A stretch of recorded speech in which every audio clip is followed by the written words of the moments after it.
এখানে নবম শ্রেণী প্রথম প্রাথমিকের জন্য পর্যবেক্ষণ পদ্ধতিতে সমাধান এখানে দেওয়া আছে কি 3x - 4y সমান 4x সমান 3y প্লাস 6। তাহলে এখানে পক্ষান্তর করে আমাকে এই যে এগুলো সব এদিকে আনবে 3x - 4y সমান -1, এটা 1 নম্বর। এবার 4x এই 3y টা এদিকে আনলাম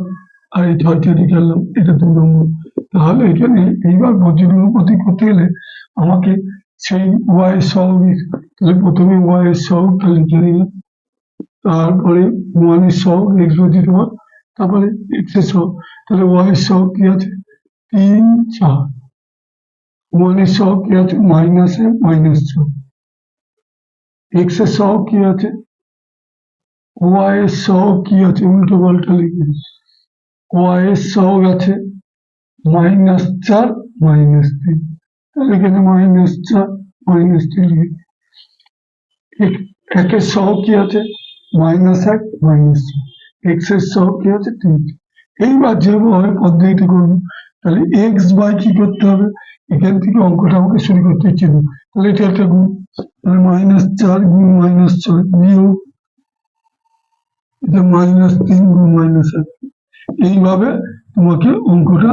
এইটা অ্যাকচুয়ালি সূত্রেই বসানো হচ্ছে, কিন্তু আমরা সূত্রটা মুখস্থ না করে চিহ্নের মাধ্যমে সূত্রটা করে দিই। তাহলে এক্স বাই হলো, ওয়াই বাই কি হবে, যেখান থেকে শেষ হচ্ছে সেখান থেকে শুরু, তাহলে এটা শেষ হচ্ছে মাইনাস, তাহলে -1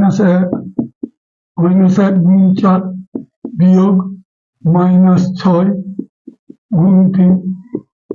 1 বাই, এটাকে করতে হবে, তাহলে এখানে 3 গুণ -3 বিয়োগ 4 গুণ -4, তাহলে এখানে দাঁড়াচ্ছে কি এক্স বাই, তাহলে এখানে 4 × 24 প্লাস, আর এখানে মাইনাসে প্লাস প্লাস প্লাস -3, তাহলে ওয়াই বাই কত হচ্ছে, তাহলে এখানে -4, এখানে 3 × 6 = 18 -18 প্লাস 18, আর এখানে 1 বাই, এখানে কত 3 × 9 3, আর এখানে দেখো মাইনাস প্লাস মাইনাস -16 +16, এবার তাহলে এখানে এক্স বাই 21 সমান ওয়াই বাই কত হচ্ছে 18 থেকে 4 বাদ দিলে 14 বল, আর এখানে কত হচ্ছে 7 হচ্ছে, 16 থেকে 9 বাদ দিলাম 7। তাহলে আমাকে যখন এক্স এর মান বের করবো, তাহলে ওয়াইটা চেপে রাখবো, তাহলে অতএব এক্স বাই 21 সমান, এটা লিখবো 1/7, তাহলে কোনাকুনি গুণ করলে 7x সমান 21, তাহলে এক্স সমান কত হচ্ছে 7 বিয়োগ করলে 3।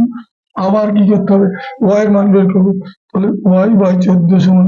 1/7, কোনাকুনি গুণ করলে 7y সমান 14, তাহলে ওয়াই সমান 14 কে 7 বিভাগ করলে 2, তাহলে খুব সহজে বেরিয়ে যাবে, তাহলে x সমান 3, ওয়াই সমান 2 বেরিয়ে গেল। তাহলে তোমরা যখন অপনয়ন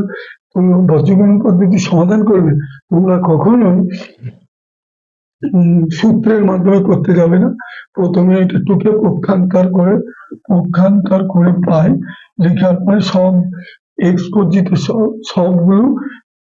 বাঁ দিকে এনে এক্স ওয়াই বা সি এর যে পদগুলো এদিকে এনে সমান 3 দিয়ে 0 দেবে, দেওয়ার পরে তোমরা ওয়াই এর সহগ লিখবে, 1 এর সহগ, আবার এক্স এর সহগ, এক্ষেত্রে চিহ্নের মাধ্যমে এখান থেকে শুরু করবে, খুব সহজে করতে পারবে।